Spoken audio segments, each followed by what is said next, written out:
성경 말씀 출애굽기 32장 1절에서 14절 말씀 보겠습니다. 출애굽기 32장 1절에서 14절.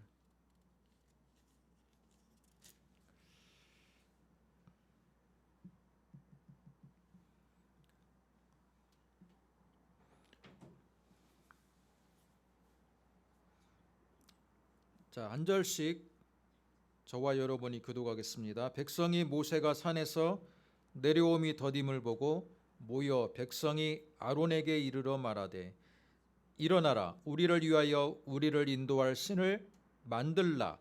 이 모세 곧 우리를 애굽 땅에서 인도하여 낸 사람은 어찌 되었는지 알지 못함이니라. 아론이 그들에게 이르되 너희의 아내와 자녀의 귀에서 금고리를 빼어 내게로 가져오라. 모든 백성이 그 귀에서 금고리를 빼어 아론에게로 가져가매 아론이 그들의 손에서 금고리를 받아 부어서 조각칼로 새겨 송아지 형상을 만드니 그들이 말하되 이스라엘아, 이는 너희를 애굽 땅에서 인도하여 낸 너희의 신이로다 하는지라. 아론이 보고 그 앞에 제단을 쌓고 이에 아론이 공포하여 이르되 내일은 여호와의 절일이니라 하니 이튿날에 그들이 일찍이 일어나 번제를 드리며 화목제를 드리고 백성이 앉아서 먹고 마시며 일어나서 뛰놀더라. 여호와께서 모세에게 이르시되 너는 내려가라. 내가 애굽 땅에서 인도하여 낸 내 백성이 부패하였도다. 그들이 내가 그들에게 명령한 길을 속히 떠나 자기를 위하여 송아지를 구워 만들고 그것을 예배하며 그것에게 제물을 드리며 말하기를 이스라엘아, 이는 너희를 애굽 땅에서 인도하여 낸 너희의 신이라 하였도다. 여호와께서 또 모세에게 이르시되 내가 이 백성을 보니 목이 뻣뻣한 백성이로다. 그런즉 내가 하는 대로 두라. 내가 그들에게 진노하여 그들을 진멸하고 너를 큰 나라가 되게 하리라. 모세가 그의 하나님 여호와께 구하여 이르되 여호와여 어찌하여 그 큰 권능과 강한 손으로 애굽 땅에서 인도하여 내신 주의 백성에게 진노하시나이까. 어찌하여 애굽 사람들이 이르기를 여호와가 자기의 백성을 산에서 죽이고 지면에서 진멸하는 악한 의도로 인도해 내었다고 말하게 하시려 하나이까. 주의 맹렬한 노를 그치시고 뜻을 돌이키사 주의 백성에게 이 화를 내리지 마옵소서. 주의 종 아브라함과 이삭과 이스라엘을 기억하소서. 주께서 그들을 위하여 주를 가리켜 맹세하여 이르시기를 내가 너희의 자손을 하늘의 별처럼 많게 하고 내가 허락한 이 온 땅을 너희 자손에게 주어 영원한 기업이 되게 하리라 하셨나이다. 뜻을 돌이키사 말씀하신 화를 그 백성에게 내리지 아니하시니라. 아멘. 우리가 출애굽기 32장 1절로 14절 말씀을 함께 읽었습니다. 금송아지 예배자라는 제목으로 우리가 말씀을 듣도록 하겠습니다. 자, 오늘 좀 영상이 또 영상 담당하는 청년 좀 개인 사정으로 참여를 못하다 보니까 이게 영상 접속에 좀 어려움이 있습니다. 자, 오늘 카톡 이게 뭐죠? 카톡 라이브로 지금 접속하고 있는데 우리 성도님들 접속이 잘 이루어지고 있으면 좀 대답 좀 해주시기 바랍니다. 네, 네라고. 문자창도 열려 있는 것 같은데 됩니까? 남윤 랩사님, 네, 다 네라고 하신 것 같은데 예.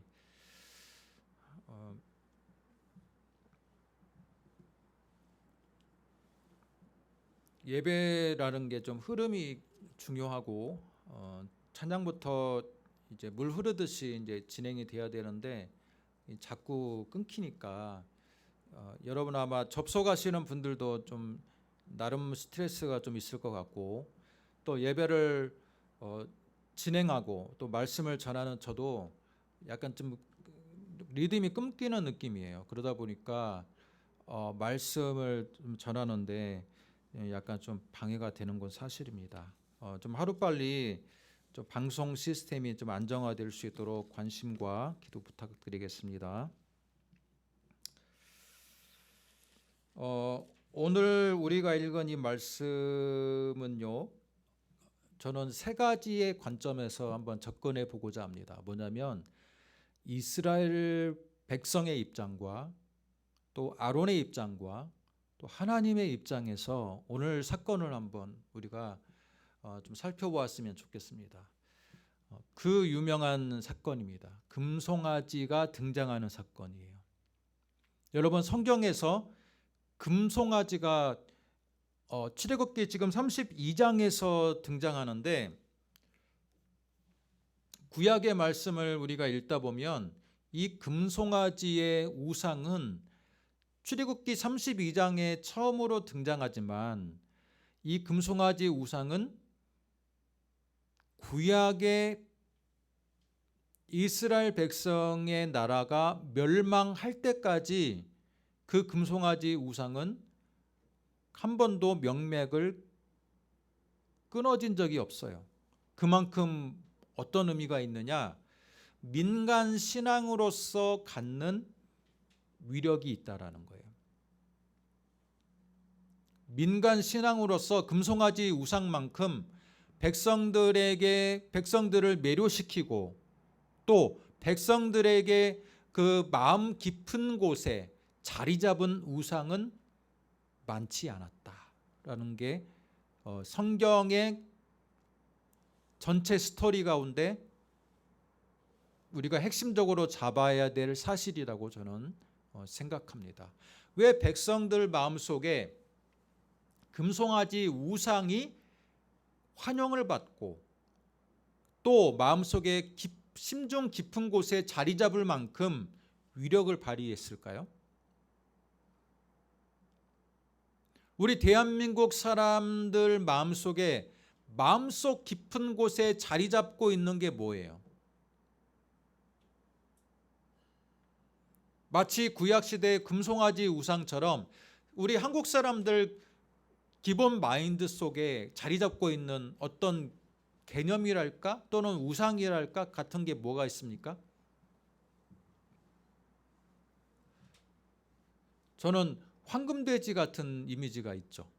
부자들 중에서 믿지 않는 사람들 보면 금을 녹여가지고 그죠? 그냥 금을 하나의 그 모양 없는 직사각형 모양의 1kg짜리면 1kg 또는 100돈짜리면 100돈 그렇게 갖고 있는 사람들도 있지만 부귀와 영화를 상징하는 게 대대적으로 우리 조상들에게는 돼지였습니다. 그래서 황금돼지, 그죠? 황금돼지의 모양을 딱 이렇게 만들어서 이게 몇 돈짜리야 하면서 이렇게 보관하는 분들이 있어요. 그죠?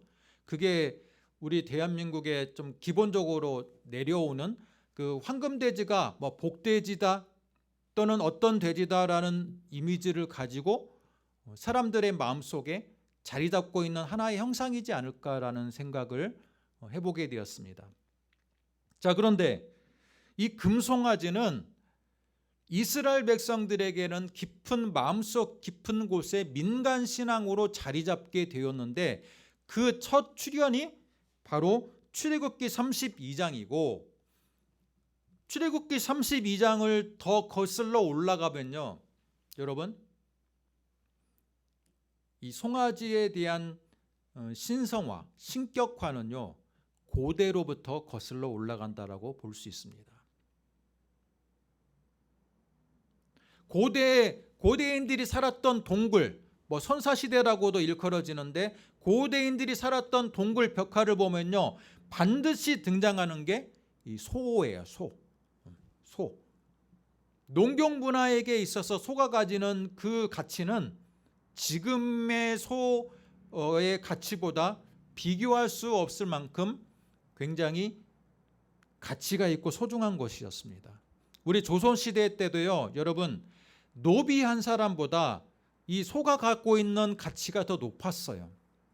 노동력으로 따지면, 여러분, 농경 문화에서 노동력으로 따지면 사람들의 노동력의 장정의 노동력보다 소 한 사람이 갖고 있는 그 노동력이 훨씬 더 가치가 있는 것이 사실이었거든요. 소에다가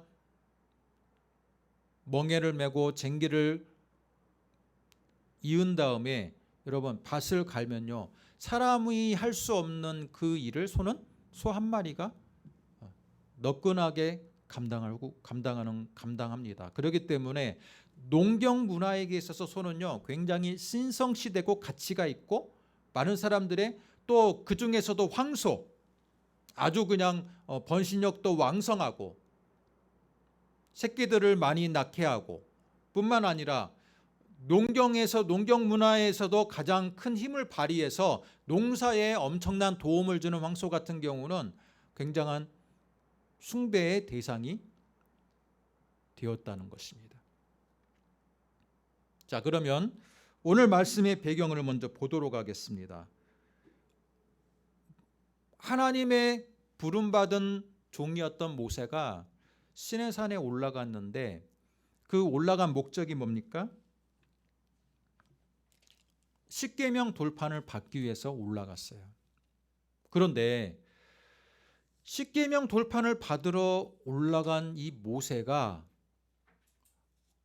오랜 시일이 지났음에도 불구하고 내려오지 않는 겁니다. 내려오지가 않아요. 그러자 그 밑에서 모세가 내려오기를 손꼽아 기다리던 이스라엘 백성들의 장로들과 많은 백성들이 하루하루가 지날수록 굉장히 조급해지는 겁니다. 우리가 익히 알다시피 모세는 몇 살입니까? 처음에 하나님께 부름받았을 때 80세였어요. 지금도 80세는 고령이지만 과거에 80세가 갖고 있는 그 건강의 상태, 나이를 고려했을 때 그 수십일이 지나도 내려오지 않는 그 모세를 건강하게 모세가 있을 거라는 보장이 전혀 없었다라는 겁니다. 게다가 시내산은요, 하나님과 언약을 맺을 때 여러분 출애굽기 20장의 출애 모습을 보시면 어떻습니까? 출애굽기 19장을 보면요, 시내산의 모습이 바로 우레와 번개와 빽빽한 구름이 있고 굉장히 맹렬하게 화산처럼 불타오르는 모습의 산이었어요. 먹을 것을 기대하기 힘든 산이었습니다. 그러자 백성들 가운데서 점점 소요의 움직임이 생겼습니다. 32장 1절, 백성이 모세가 산에서 내려옴이 더딤을 보고 모여 백성이 아론에게 말하여 이르되, 자, 우리를 위하여 우리를 인도할 신을 만들라. 모세는 어찌 되었는지 우리가 알지 못함이라. 이제 모세의 생사를 많은 사람들이 확신을 할 수가 없어요. 분명히 죽었을 거라고 생각하는 사람들이 더 많았습니다. 그러자 모세의 대변자였던 그 형 아론에게 백성이 찾아갑니다. 아마 백성들을 대표하는 장로들 그룹이 아론을 찾아갔을 겁니다. 그러면서 장로들이 뭐라고 이야기했을까요? 우리 백성들이 말하는데 당신의 동생 모세가 수십일을 시내산에 갔음에도 불구하고 내려오지 않는다. 생사를 장담할 수 없다. 그러면서 백성들의 상태를 지금 이야기해 주는 겁니다. 여러분, 장로들의 입장에서는 어때요? 다수결의 원칙이에요.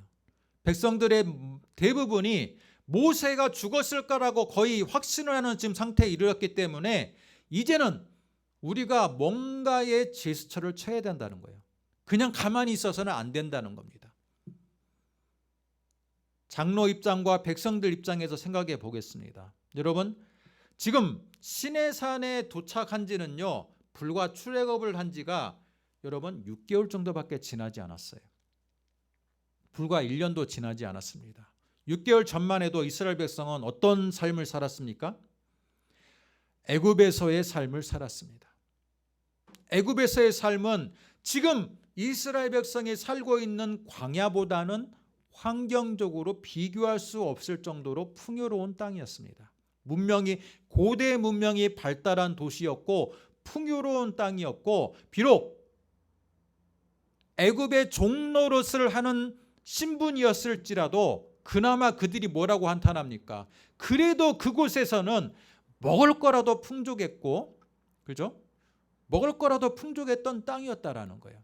나름대로 열심히 땀 흘려 일하면 어느 정도의 재산은 가질 수 있는 땅이었다라는 거예요. 그런데 지금 이스라엘 백성이 살고 있는 이 광야는 어떻습니까? 먹을 게 있습니까? 없습니까? 만나와 메추라기 외에는 먹을 것을 기대할 수 없는 땅입니다. 또 주변에 찬란한 문명이 있는 것이 아니라 밤이면 굉장히 주변에 들짐승의 공포, 또 이방 족속이 언제든지 급습할 수 있는 이 공포에 굉장히 휩싸이는 황량한 곳입니다. 그들이 생각했을 때는 6개월 전에 우리가 살던 곳으로 가고 싶다라는 생각이 절실했던 거예요. 백성들 마음에는 지금 갈등이 생기는 겁니다. 지금 하나님의 백성, 하나님의 지금 지도자라고 생각하는 모세에 의해서 하나님을 알게 되었고, 비록 아브라함과 이삭과 야곱의 하나님이지만 그들은 어때요? 그 조상은 이미 수백 년 전의 조상이거든요. 수백 년 전의 조상이 믿었던 하나님을 그들은 생생하게 경험할 수는 없었어요. 누구를 통해서만 하나님을 만났습니까? 중재자 모세를 통해서만 하나님과의 간접적인 조우를 하게 되었고 관계를 맺게 되었어요. 그런데 그 중재자였던 모세가 죽었다라고 그들이 생각하는 순간에 그들은 패닉에 빠지게 됩니다. 그럴까요? 안 그럴까요? 여러분이 만약에 이스라엘 백성의 입장이었다면 어땠을까요? 지금 광야 한복판에 있어요. 모세의 생사도 장담할 수 없지만 모세가 죽는 순간 그들의 생사도 장담할 수가 없습니다. 또 많은 백성들 대다수는 이럴 바에는 차라리 애굽으로 가자. 애굽의 삶이 더 나았다. 지금 그렇게 이야기하는 겁니다. 그래서 지금 이 분위기는요, 여러분 32장 1절을 우리가 읽었을 때 그냥 너무 그냥 단순하게 너무 아주 정적으로 읽으면 안 돼요. 32장 1절의 분위기는 뭐냐면요, 다시 한번 32장 1절을 우리 한번 읽어보세요. 백성이 모세가 산에서 내려옴이 더딤을 보고 모여 백성이 아론에게 이르여 말하되 일어나라, 우리를 위하여 우리를 인도할 신을 만들라. 이 모세 곧 우리를 애굽 땅에서 인도하여 낸 사람은 어찌 되었는지 알지 못함이니라. 여러분, 이 32장 1절은요 많은 것을 함축하고 있습니다. 백성들이 지금 굉장히 불안한 상태이고요, 소요가 지금 폭동이 일어날 만한 상황이에요. 모세는 지금 죽었다라고 생각되는 순간부터 이미 우리는 어떻게 해야 될지 패닉에 빠진 상황이에요. 백성들이 지금 난리가 났습니다. 난리가 난 상황을 지금 장로들이 중재하고 있어요. 야, 잠깐만 조용히 해봐. 내가 너희들 백성의 대표니까 내가 저 선지자 모세의 형 아론을 내가 직접 찾아가서 내가 요구할게. 너희들의 의견은 뭐야? 그렇게 물어보는 겁니다. 그런데 백성이 뭐라고 얘기합니까? 한 부류는 다시 애굽으로 돌아가자. 한 부류는 가나안 땅으로 우리가 가기로 지금 하나님께서 우리를 인도하여 냈으니까 어떻게 해서라도 가나안 땅을 가자. 또 한 부류는 어때요? 모세가 없으면 차라리 모세가 증거했던 그 여호와 하나님을 우리가 한번 그 하나님을 한번 인도를 한번 구해보자. 하나님이 눈에 보이는 뭔가가 있어야지 않겠느냐라는 파가 이미 생기는 거예요. 여러 가지의 갈래가 있는데 그 중에 이스라엘 장로들이 취합해가지고 다수결의 원칙으로 정한 건 무엇입니까? 정한 건 뭐예요? 결론은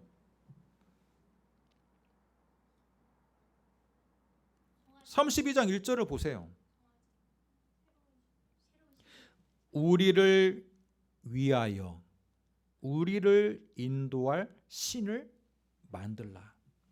여러분, 여러 가지의 백성들의 의견 중에 다수결의 원칙으로 정해진 건 뭐냐면 다시 애굽으로 돌아갈 수는 없다라는 거예요. 왜? 여러분, 다시 애굽으로 돌아가면 바로 왕이 그냥 그들을 놔둘까요? 이스라엘 백성을 추격하기 위해서 군대를 보냈는데 그 군대가 여러분 홍해에서 다 수장됐어요. 엄청난 군사적 경제적인 피해를 입었는데 그 피해를 입힌 장본인들이 돌아오면 그들이 그냥 놔둘까요? 그렇지 않아요. 그죠?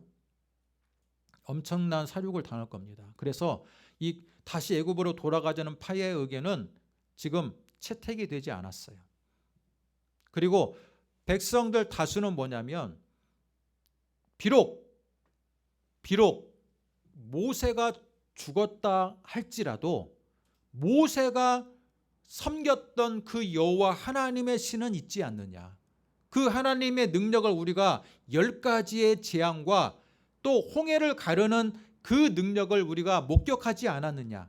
그렇기 때문에 그 신을 우리가 눈에 보이는 신의 형상으로 만들어서 그 신의 인도를 구하자라는 게 다수결의 원칙으로 정해진 거예요. 그럴듯합니까? 그럴듯하지 않습니까? 그럴듯합니까? 안 합니까? 제가 볼 때는 백성들 입장에서는 나름 지혜를 구하고 최선을 다해서 여호와의 신앙을 버리고 싶지는 않았던 거예요. 왜? 10가지 재앙과 그 구름 기둥과 불 기둥과 만나와 메추라기를 통해서 지금도 목격하고 있거든요. 하나님의 임재를. 그렇기 때문에 여호와 신앙을 버릴 수는 없어요. 그런데 문제는 뭐냐면 그 여호와라는 그 신은 그들이 지금까지 한 번도 경험해 보지 않은 신이에요. 애굽에서 그들이 경험한 신은 뭐예요? 태양신 라. 또 나일강의 신. 나일강의 신은 눈으로 보이잖아요. 강이잖아요. 개구리의 신,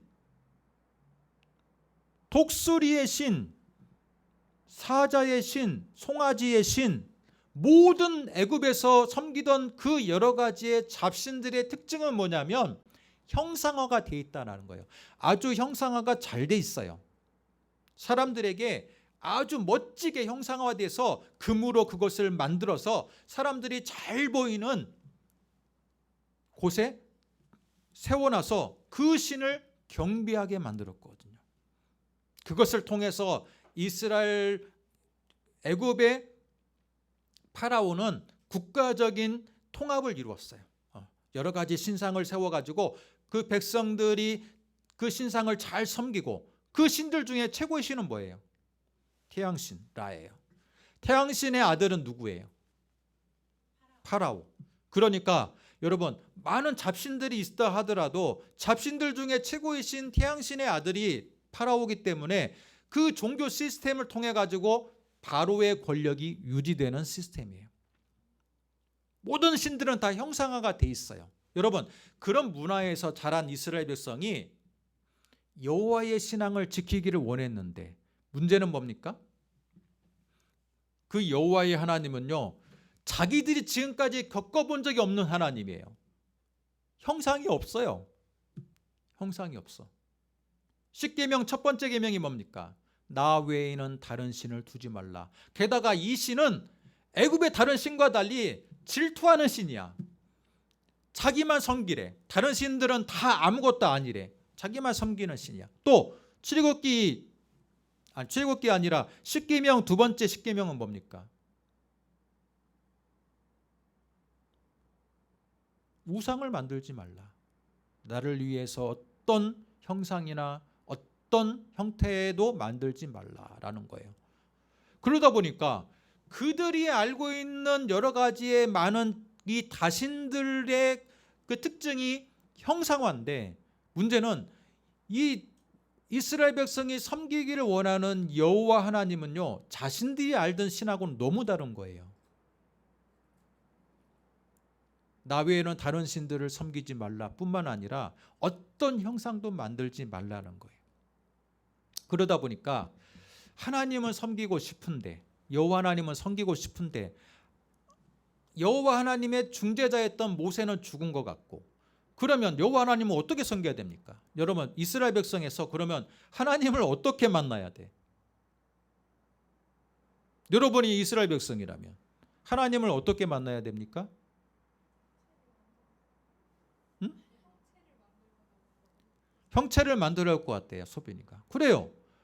사람이 가장 먼저 드는 생각이, 일감이 뭐냐면, 어떤 신을 섬기기 위하면 그 신을 눈에 보이는 신상을 통해서 경배의 대상이 되게 하는 거예요. 그게 가장 첫 번째 드는 생각입니다. 또한 이스라엘 백성이 애굽에서 배웠던 세계관이에요. 어떤 신을 섬기려면 그 신의 형상을 만들어서 그 신에게 절을 하고 그 신 앞에서 계속 제사를 드려야 된다라는 게 기본 시스템이에요. 그러다 보니까 이스라엘 백성이 다수결의 원칙으로 정했어요. 그래서 모세형 아론을 만나서, 자, 우리가 백성들의 여론을 당신에게 얘기하겠습니다. 우리를 위하여, 우리를 인도할 이 여호와 하나님 신상을 만드시오. 여러분, 이게 공손하게 이야기했을까요? 위협적으로 이야기했을까요? 분위기는 절대 전자가 아니었습니다. 후자였습니다. 이것을 만들지 않으면 너까지도 죽이겠다라는 분위기예요. 굉장히 폭동이 일어나기 직전의 분위기. 자, 그러다 보니까 아론이 어떻게 합니까? 32장 2절. 아론이 그들에게 이르되 너희와 너희 아내와 자녀의 귀에서 금고리를 빼어 내게로 가져오라. 이에 모든 백성이 금고리를 빼어주니라. 이스라엘 백성이 왜 금고리를 가지고 옵니까? 10번째 재앙할 때 그 장자의 그 재앙을 목격한 애굽의 주민들이 자신들이 소유한 모든 이 금고리를 주면서까지 내보냈거든요.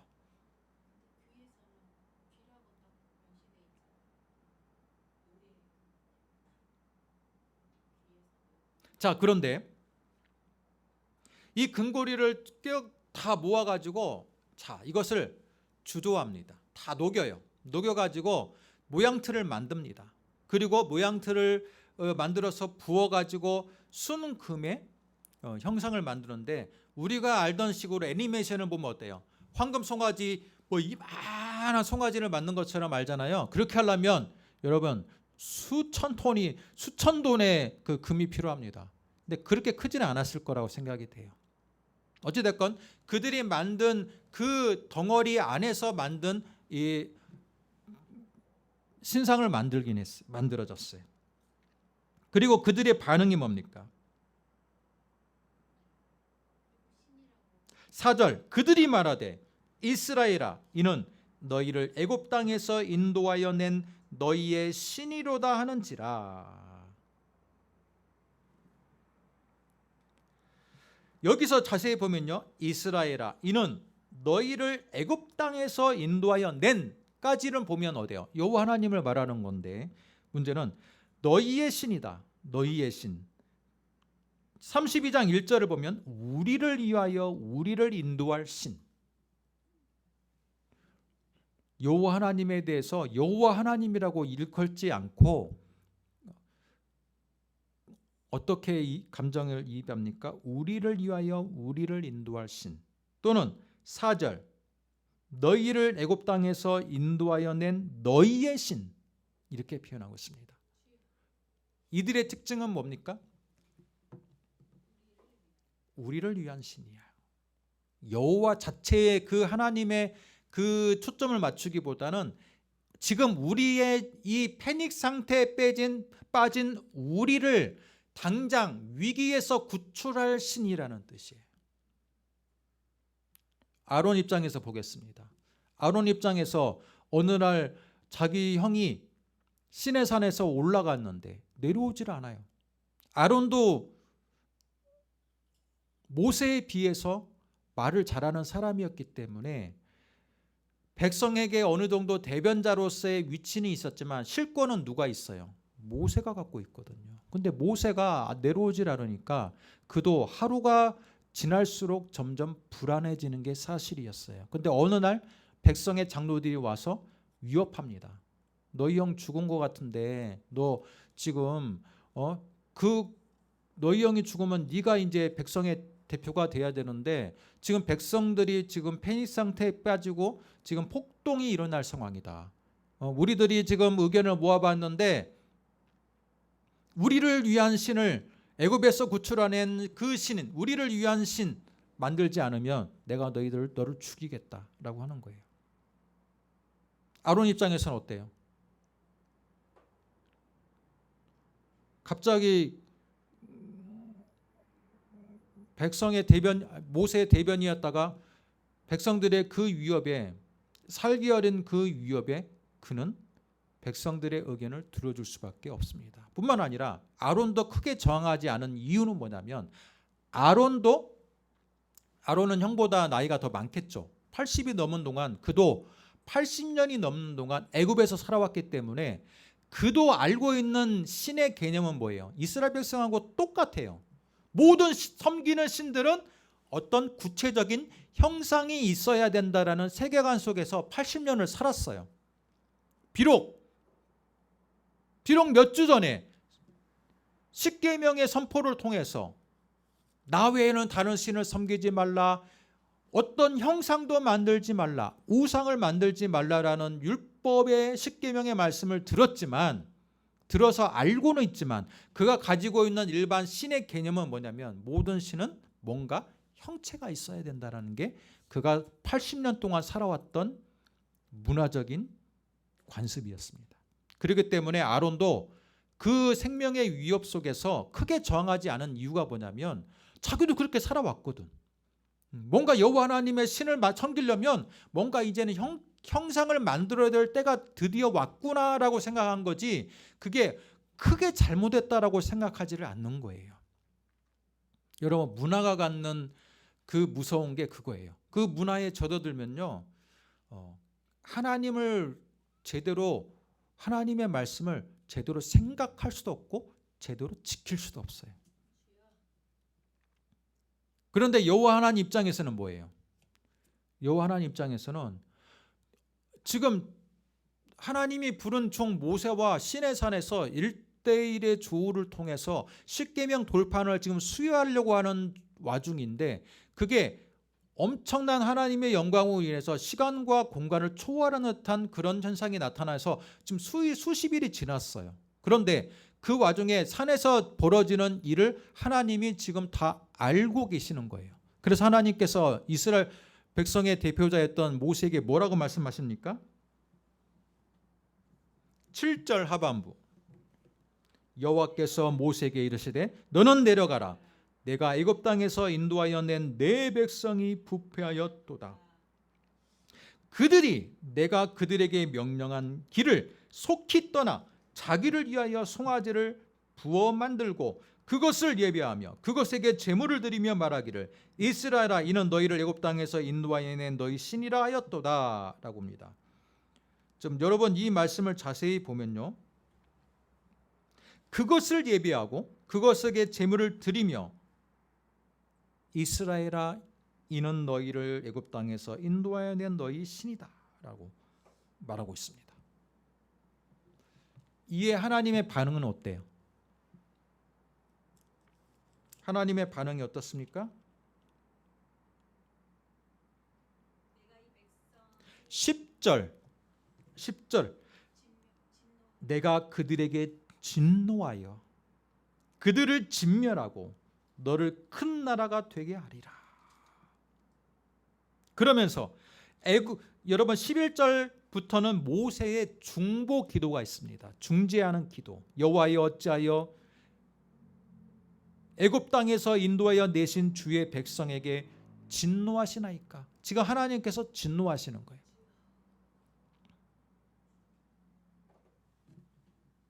여러분, 자 이것을 통해서 각 이스라엘 백성의 입장과 아론의 입장과 여호와 하나님의 입장에 대해서 우리가 한번 살펴보았습니다. 이스라엘 백성의 입장이 이해가 됩니까, 안 됩니까?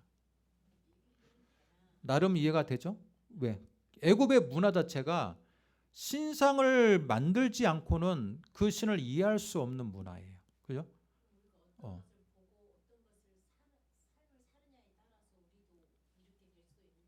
그럼요. 뿐만 아니라 이스라엘 백성은 그 송아지 신을 통해서 송아지 신에게 여호와 하나님이란 이름을 붙였어요.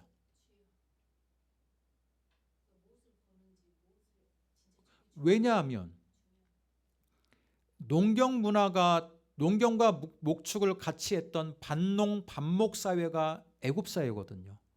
그런데 농경의 비중이 굉장히 큰 문화예요. 나일강의 범람을 통해서 우리 세계사 배웠잖아요. 나일강의 범람을 통해서 토지가 다시 한번 물에 잠기고 빠지면 다시 토지가 비옥해지는 그 순환을 통해서 농사가 잘 됐습니다. 그런데 농경 문화의 특징은 뭐냐면 농경 문화가 잘 되는 곳은 항상 소를 신처럼 숭배해요. 소를 신처럼 숭배합니다. 왜? 농경 문화에게 있어서 소는 경운기가 되기도 하고 트랙터가 되기도 하고 그 농사를 짓는 모든 만능이거든요. 만능의 기계예요. 그 당시는 기계를 대체할 만한 어떤 그 노동력을 대체할 만한 게 없었는데 송아지, 황소가 최고였어요. 그렇기 때문에 이 송아지 신상을 만드는 것은 이스라엘 백성이 몸담고 있던 애굽의 농사를 짓는 대부분의 민중들에게는요, 가장 보편화된 신앙이고 가장 인기 있는 신이었어요. 그 신의 이름은 아피스예요. 아피스 신. 애굽에서 아피스 신이 갖는 그 위력은 백성들에게 굉장히 보편화되고 가장 인기 있는 신이에요. 그러면서 백성들이 소망하겠죠. 아, 나도 아피스 신에게 열심히 기도하고 절하면 내 송아지가 자라서 나중에 아피스 신처럼 엄청나게 이 우량한 소를 낳게 될 거야라고 생각한 거예요. 조선시대 또 그랬잖아요. 번식을 잘하는 소가 인기가 많고 또 우량의 품종을 많이 생산하는 소가 인기가 많아요. 근데 백성들은 다 그러고 싶은 거야. 그들에게 부를 이루기 위해서는 많은 우량한 품종을 낳아주는 이 황소가 가장 소망의 대상이거든요. 그게 바로 부로 직결되는 지름길이거든요. 그렇기 때문에 송아지를 건장한 송아지겠죠. 뭐 삐들삐들 말라붙은 송아지가 아니라 건장한 이 송아지의 신상을 만들어요. 그게 바로 자신들을 부를 이루어지는 송아지이기 때문에 그 염원을 담아서 이 송아지 신에게 투영하는 겁니다. 그런데 문제는 그들에게 가장 친숙했던 이 아피스 신을 만들어 놓고 그들이 뭐라고 얘기합니까? 이 신은 바로 우리를 애굽에서 탈출시킨 하나님이다 라고 말하는 거예요. 그러니까 재밌는 거예요. 아피스 신을 만들어 놓고요, 아피스 신상을 만들어 놓고 신상의 이름을 아피스라고 안 짓고 여호와 하나님이라고 지어놓은 거예요. 그리고 그들 마음속에는 진짜 여호와 하나님이라고 믿고 싶었던 거예요. 왜? 여호와 하나님의 능력을 보았거든요. 10가지 재앙과 만나와 메추라기와 홍해를 가른 것과 매 순간순간 자연과 만물을 움직이는 통해서 그 하나님의 능력을 보았기 때문에 그들에게는 여호와 하나님을 친숙한 하나님으로 믿고 싶었던 거예요. 그런데 그들에게 가장 친숙한 신은 무슨 신이에요? 송아지 신이거든요. 그러니까 가장 친숙한 신을 만들어 놓고 우리 하나님이 이렇게 나와 친숙해 라고 마음을 여는 겁니다. 만약에 그들이 한 번도 경험하지 못한 모양의 신을 만들었으면 그들이 쉽게 그 신상에게 절을 할까요? 한 번도 본 적 없는 이상한, 그죠? 보고의 신을 만든다든지 불가사리의 신을 만들어서 섬기라고 하면 아마 친숙하지 않아서 섬기지 않을 겁니다. 그러나 많은 백성들이 좋아하는 가장 인기가 있던 이 송아지 신상을 만드니까 섬기고 싶은 거예요. 그러자 그들의 반응이 어때요? 아론이 그 앞에 제단을 쌓고 이에 아론이 공포하여 이르되 내일은 여호와의 절일이니라 하니 내일 여호와의 절기를 맞이했어요. 그러자 6절에 이튿날 그들이 일어나 번제를 드리고 화목제를 드리고, 여러분 하나님께서 명하신 대로 번제와 화목제를 드렸어요. 그리고 백성이 앉아서 먹고 마시며 일어나 뛰놀더라. 여기서 재밌는 것은요, 앉아서 먹고 마시고는 여러분 제물을 드리니까 제물을 드리고 난 나머지의 그 제물들을 먹는 것은 그건 율법에서도 규정하는 사실이에요. 그런데 먹고 마시고 그런데 일어나서 뛰노는 건요, 하나님이 율법에서 제정하신 규칙이 아니에요. 이건 어느 나라의 관습입니까? 애굽의 관습이에요. 애굽의 신은요, 형상을 만들어 놓고 그 형상에게 이 제물을 바치고 제물을 제사장이 그 드리는 그 예식을 행한 이후에 이제 술 마시고 먹고 마시고 뛰노는 게 그들의 문화예요. 그런데 하나님을 그들이 섬긴다고 하면서 그들이 몸에 밴 식으로 하나님을 섬기는 겁니다.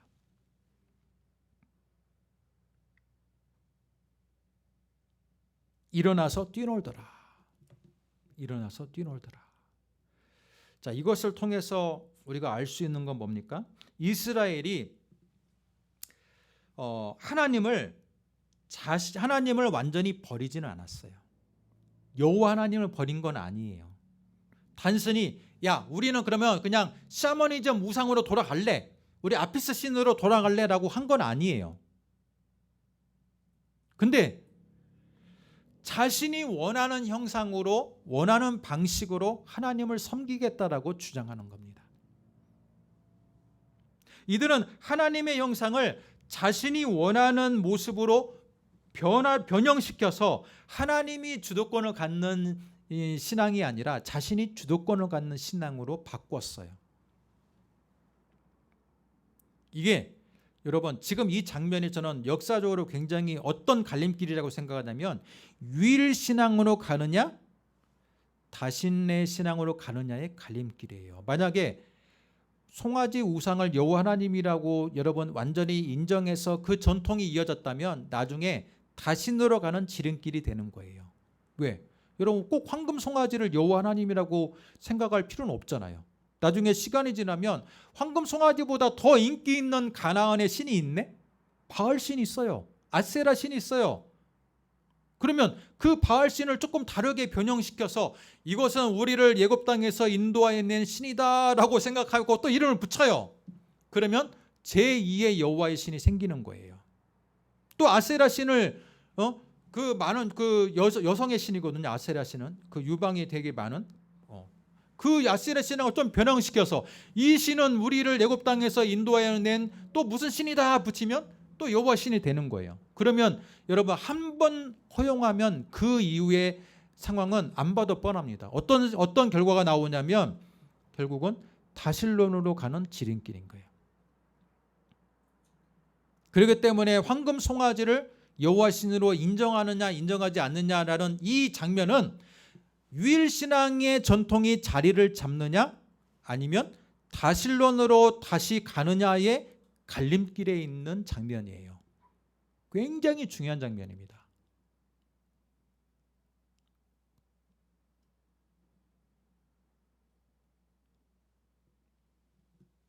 자, 오늘은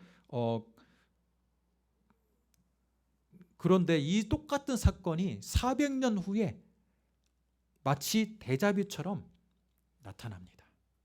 400년 후에 솔로몬의 아들 르호보암이 굉장히 실정을 많이 해서 르호보암 사후에 나라가 두 쪽이 납니다. 두 갈래로 갈라져요. 북이스라엘과 남유다로 갈라지는데 이 북이스라엘의 초대왕은요, 초대왕이 북이스라엘은 지금 10지파가 연합한 나라이기 때문에 굉장히 강성합니다. 반면에 남유다는요, 유다지파와 무슨 지파입니까? 베냐민 지파예요. 두 지파만 연합되어 있기 때문에 여러분 10대 2의 싸움은 어느 나라가 당연히 강성합니까? 북이스라엘이 더 군사적으로나 또는 물질적으로 풍요로워요. 그런데 이 10개 지파가 연합한 북이스라엘이 갖고 있는 치명적인 약점이 있는데, 예루살렘으로 절기가 되면 10개 지파의 백성들이 이 절기를 지키기 위해서 남유다로 내려가는 거예요. 이건요, 국가적인 결속력을 약화시키는 요인이거든요. 그래서 이 여로보암이라는 초대 왕은 이렇게 해서는 안 되겠다. 자신들의 10개 지파 백성이 절기가 될 때마다 남유다로 내려간다는 것은 남유에게다가 재물을 바치는 거잖아요. 경제적인 손실, 또 남유다의 예루살렘을 성지화시킴으로 인해서 이 국가적인 통합이 이루어지지 않거든요. 국가가 분열될 수 있거든요. 그래서 어떻게 이야기하느냐, 여러분, 예루살렘 근처에 베델이라는 곳에다가 여호와의 신상을 하나 놓습니다. 그리고 제일 북쪽의 단이라는 지역에다가 여호와의 신상과 섬기는 그 장소를 만들어 놓고, 남쪽과 북쪽에 만들어 놓고, 절기가 되면 예루살렘으로 가지 말고 베델과 단으로 가서 거기서 여호와 하나님께 제사를 드려라. 그런데 놀라운 것은 베델과 단에 있는 그 여호와의 하나님은 바로 금송아지였어요. 그건 뭘 이야기합니까? 400년 지난 이후에 지금 오늘 출애굽기 32장의 똑같은 장면이, 바로 그 장면이 400년 이후에 그대로 재현됐습니다. 그러면 이건 뭘 의미하냐는 것은, 뭘 의미하냐면, 여러분 잘 보세요. 400년 동안 금송아지를 섬기는 이 민간의 신앙이 명맥을 유지하고 있었다라는 거예요. 여러분, 끊어지지 않았다라는 거예요. 그리고 북이스라엘은요, 베델과 단에 금송아지를 섬기고 그것을 여호와라고 하는 그 종교 시스템이 그 나라가 멸망할 때까지 그대로 유지됐어요. 여러분, 그만큼 이 금송아지가 갖고 있는 이 형상화된 신의 위력은요, 사람들 마음속에 엄청난 영향을 미칩니다. 엄청난 영향을 미쳐요. 결국 북이스라엘이 멸망한 이유도 이 금송아지를 섬기는 것으로 인해서 여호와 하나님이 진노해서 결국은 멸망하는 거거든요. 두 사건의 본질이 똑같아요. 지금과 400년 이후의 그 사건은 본질이 똑같아요. 여호와 하나님을 어떤 형상을 만들어서 십계명에서 금하고 있음에도 불구하고 사람들은 눈에 보이는 신을 믿고 싶어하지, 눈에 보이는 신을 믿고 싶어하지 않는다는 거예요. 혹시 우리도 그렇지 않습니까? 여호와 하나님을 여러분 믿을 때, 하나님을 믿는데 너무 어떨 때는 신앙이 뜨거울 때는 그냥 하나님이 보이지 않아도 너무 감격스럽고 눈물이 나고 감동이 돼. 그런데 어떨 때 시험에 들 때는, 신앙이 냉랭해질 때는 어때요? 눈에 보이지 않는 하나님은 너무 나에게 멀리 있는 것처럼 느껴지고, 어때요? 너무 거리감이 있고, 그렇잖아요. 카톨릭은 그것을 알고 어떻게 합니까? 신상 만들기를 허용합니다. 신상 만들기 허용해요. 여러분, 카톨릭 성당 입구를 지나갈 때마다 뭐가 있어요? 마리아 신상 있잖아요. 예수님 신상 있잖아요. 또 수많은 카톨릭의 이 성인들의 신상이 쫙 있습니다. 서울의 어떤 성모병원을 가면 예수님께서 이러고 계세요. 이게 손을 딱 붙들고 있는데, 이 청동의 다른 색깔은 청동 색깔인데 이건 거의 반짝반짝 빛나요. 하도 사람들이 손을 만지는 겁니다. 손을 만지고, 왜? 그냥 기도하는 것보다 이왕이면, 여러분 병원이잖아요. 암 환자의 가족이 지나갈 수도 있고 내가 불치병에 걸린 사람일 수 있어요. 그랬을 때 여러분, 눈에 보이지 않는 하나님께 기도하는 것보다 어떤 게 더 와닿아요? 직접 예수님의 그 이탈리안처럼 긴 생머리, 곱슬곱슬한 생머리고 아주 서양인의 모습, 핸섬한 모습을 하고 있는 그 예수님을 직접 손을 내가 만지고 기도하면 더 잘 들어줄 것 같거든요. 그래서 그 손이 얼마나 많이 만졌는지 이 손만 벗겨져 있어요. 하얗게 황금색으로 막 번쩍번쩍 빛납니다. 거기에 이제 소독약이 하나 있고요. 소독약 한번 손에 한 다음에 손을 잡고 기도하는 겁니다. 이게 저는 출애굽기 32장에 금송아지의 모습이지 않을까라는 생각을 해요. 너무 나아간 겁니까?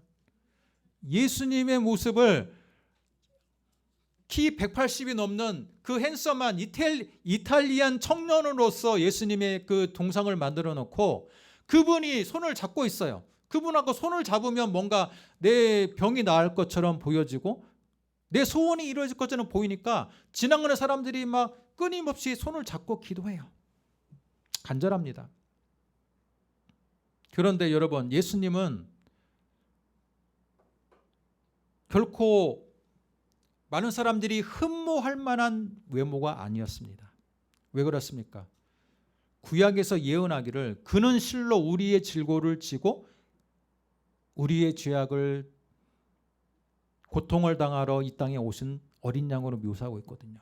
그런데 그 구약의 예언과 또 공간복음에서 예수님의 외모에 대해서 외모가 뛰어나거나 또는 외모가 그 당시 유대인들의 모습과는 외모가 달랐다라는 기사가 한 구절도 없어요. 그걸로 볼 때 예수님은 혼혈도 아니었고 서양인의 모습도 아니었고 당시 유대인의 그 대중적인 일반적인 모습과 별반 다르지 않았다라는 거예요.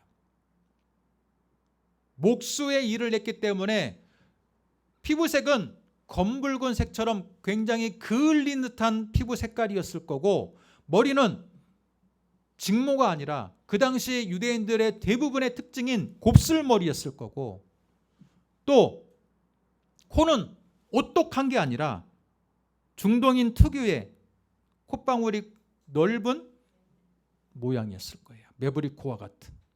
여러분, 그런 예수님을 여러분이 상상해 보시기 바랍니다. 그런 예수님을 여러분 신상을 그대로 만들어 놨다면 내가 알고 있는 예수님이 아니네. 그러면서 굉장히 낯설게 느껴질 겁니다. 왜? 우리가 성화를 통해서 알고 있는 예수님은 유럽 사람들이 그린 모양이고 유럽 사람들이 가장 이상적으로 생각하는 외모를 가진 모습이기 때문에 서양인의 모습이고 이탈리안의 모습이고 건장하신 모습이고 누구든지 흠모할 만한 외모를 가진 모습이거든요. 그래야지만이 사람들이 더 예수님을 친숙하게 느끼고 더 예수님께 기도하고 싶은 마음이 생기거든요. 이것이 우리에게 시사하는 바는 뭡니까? 사람은 결국 자기가 친근하게 느끼는 방식으로 신을 섬기는 거예요. 이것을 가리켜서 토착화라고도 이야기합니다. 토착화라고도 말하고 또는 토착화는요 어쩔 수 없이 진행이 되는 거예요. 여러분, 조선시대 때 조선 구한말에 복음이 전해진 이후로 우리나라에도 초기에 복음이 전해졌을 때 그린 그림들이 있어요. 그림들이 있는데 제가 나중에 영상 PPT를 통해서 보여줄 겁니다. 자, 그런데 초기 선교사가 전파됐을 때 조선인들이 그린 이 성화는요 예수님이 갓을 쓰고 있어요. 갓을 쓰고 있습니다. 갓 쓰고 선비의 모습이에요. 하얀 선비의 옷을 입고 있고 그 근엄하신 선비의 모습으로 예수님이 나타납니다. 왜? 조선들이 보기에는 예수님이 서양인의 모습보단 자신들과 친숙한 모습으로 예수님을 생각하는 게 일감이거든요. 또 아프리카로 가면요 예수님을 어떻게 생각하는지 아십니까? 예수님이 흑인이에요. 아프리카 가면요 마사이족처럼 예수님이 키 크고 꼭 검은 흑인의 모습으로 예수님이 등장합니다. 왜? 그들은 예수님을 믿었는데 예수님이 자신과 다른 인종이 되면 뭔가 거리감이 있거든요. 그래서 예수님을 좀 친숙하게 자신들과 똑같은 그 흑인의 모습으로 그리면 더 예수님과 더 가까운 것처럼 느껴지고 예수님께 더 의지하고 싶고 기도하고 싶은 생각이 생기거든요. 이스라엘 백성이 바로 지금 그렇게 생각하고 있다라는 거예요. 그런데 하나님의 반응 어떻습니까?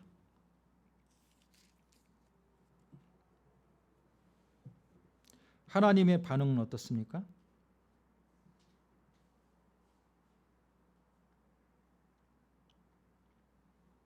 27절을 같이 읽습니다.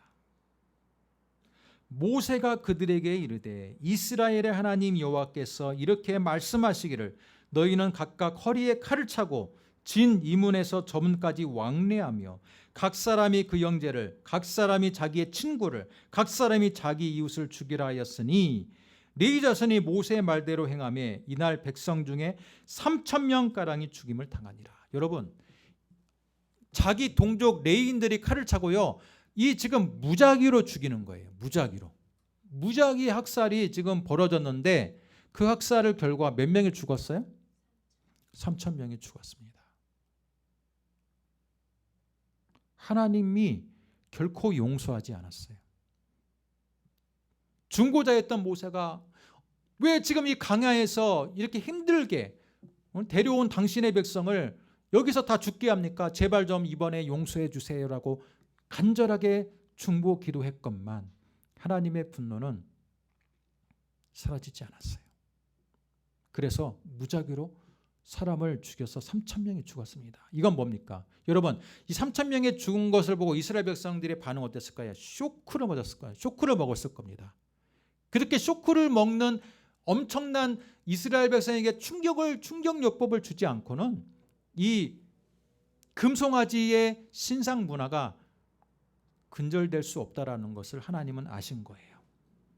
이렇게 쇼킹한 사건을 주지 않으면 이스라엘 백성은 얼마든지 여호와 하나님을 왜곡하고 곡해해서 자신들의 방식으로 하나님을 섬기려고 하는 것을 시도가 앞으로도 계속 이어질 거라는 것을 하나님이 알기 때문에 충격요법을 준 겁니다.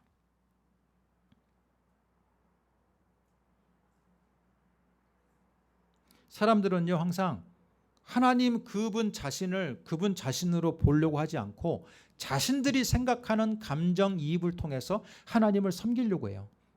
대표적인 게 샤머니즘과 결합한 기독교.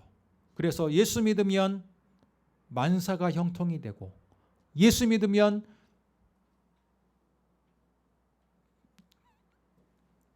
길흉화복이 이루어지고 모든 것들이 잘 축복이 된다라는 거. 이건 뭡니까? 샤머니즘 플러스 예수님 신앙이 결합된 거예요. 우리도 알고 보면 금송아지로부터 완벽하게 자유로울 수가 없다라는 거예요. 그렇지 않습니까? 우리나라 땅에 기독교가 이렇게 빠르게 전파될 수 있었던 원인 중에 하나가 오순절 계통에 순복음의 영향이 없지 않다라고 보는데 그 순복음의 기본 특징, 오순절의 특징은 뭡니까? 성령 받고 불 받으면 구원뿐만 아니라 만사 형통이에요. 영이 잘 되면 육이 잘 되고 육이 잘 되면 영이 잘 되고 뭐 만사가 형통이 잘 되고. 근데 이게 뿌리를 거슬러 올라가면 어디에 다릅니까? 이 샤머니즘, 기복주의, 샤머니즘하고 연관이 돼 있거든요. 이 샤머니즘을 기독교로 끌어와서 이게 바로 하나님을 믿는 신앙의 그 순복음이라는 거잖아요. 그냥 복음이 아니라 순자를 붙였어요. 순자, 이게 오리지널이라는 거예요. 근데 알고 보니까 그게 진짜 오리지널이 아니라 뭡니까? 옛날 금송아지의 사건하고 비슷한 거예요. 여호와 신앙에 자신들이 그 우리 조상 대대로 내려오는 샤머니즘과 교묘하게 여호와 신을 결합해서 이게 우리가 믿는 신이다. 우리가 믿는 신이다 하니까 백성들이 좋아합니다. 왜? 우리가 원래 알고 있던 그 샤머니즘 익숙했던 그 하나님이거든요. 우리 조상들이 대대로 믿어왔던 그 샤머니즘이 그 여호와의 신앙에 녹아드니까 너무 친숙한 거예요. 그렇구나. 하나님 믿으면 역시 만사가 형통이 되는 거구나. 그렇게 결합되는 겁니다. 본질이 변화된 거죠. 지금 이 땅에 하나님이 우리의 이 샤머니즘과 결합된 이 신앙을 보면 뭐라고 이야기할까요?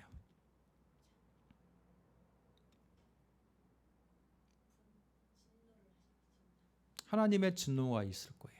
그런데 그러기 때문에 기독교는 항상 딜레마 가운데 있어요.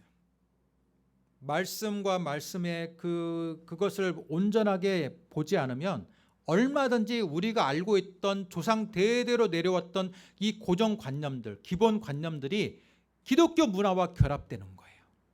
계속해서 결합돼서 나중에는 기독교가 점점 산으로 가고 왜곡되는 현상이 벌어질 수 있다라는 겁니다. 제가 설교를 지금 언제 시작했는지는 모르겠는데 지금 굉장히 지금 많은 시간이 지났네요. 몇 분 지났습니까? 예? 1시간은 지났습니까? 자, 말씀을 마치겠습니다. 말씀 정리. 자, 이것을 통해서 우리가 알고자 하는 건 뭡니까? 결론은 그만큼 하나님을 믿는다는 것은 기존에 우리의 알고 있던 상식을 내려놓을 때 하나님을 잘 믿을 수 있다라는 거예요. 기존에 우리가 갖고 싶은 우리의 욕망을 투영해서 자꾸 이게 우리의 여호와 하나님이다라고 자꾸 우리가 알고 있는 욕망을 투영한 신을 만들지 말자는 거예요. 이스라엘 백성의 실수는 자신들이 알고 있는 친숙한 이 신의 욕망, 그 신을 통해서 부귀 영화를 누리고자 하는 그 욕망을 투영해서 여호와 하나님을 만들었는데 하나님은 그 여호와 하나님 신상을 인정하지 않았다라는 거예요. 지금도 그 싸움은 벌어지고 있다는 겁니다. 단지 출애굽기 시절의 사건이 아니라 여로보암 왕 시절의 사건이 아니라 지금도 우리는 마치 여호와를 내가 알고 내가 믿고 싶은 방식으로 내가 축복을 받고 싶은 방식으로 축복을 주는 신으로 여호와 하나님을 자꾸 변경하고 싶은 욕망에 빠지고 있다는 게 우리가 지금 신앙생활하고 있는 현실입니다. 또 그 종교가 인기가 많아요. 예수 믿으면 만사가 형통이 되고, 그렇죠? 모든 문제를 해결이 되고, 그러면 인기가 당연히 많을 수밖에 없죠. 우리의 욕망을 채워주니까, 우리 욕망을 투영해서 욕망을 채워주니까 얼마나 믿기 편해요.